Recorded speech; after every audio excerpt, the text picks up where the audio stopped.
Dan কেকের এই marble dry কেকটা এত যে মজা আমি জানতাম না। ফার্স্ট টাইম আমি এটা ট্রাই করতেছি। এটা দুধের সাথে খাওয়া যাবে ডুবিয়ে ডুবিয়ে, দুধ চার সাথে, রং চার সাথে, সবচেয়ে বেস্ট হবে কফির সাথে খেলে।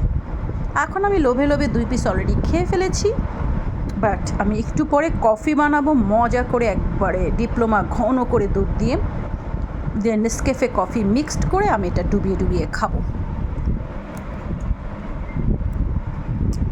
আজকে রাত্রে কোনো খাওয়া দাওয়া নাই, আজকে হবে শুধু এই ধরনের আজে বাজে শুকনা খাবারের দিন। চিপস তো খেলাম, সম্প্রাপ্তি শেষ, বিস্কিটও খেয়েছি, এখন এটা ড্রাই কেক, বাট অনেক মজা, অনেক মজা। ট্রাস্ট মি গাইস, একবার ট্রাই করে দেখেন। অনেক আগে থেকেই সবাই খায়, আমি কিন্তু খাইনি, আজকে ফার্স্ট টাইম। তো যাই হোক, ভালোই লাগলো।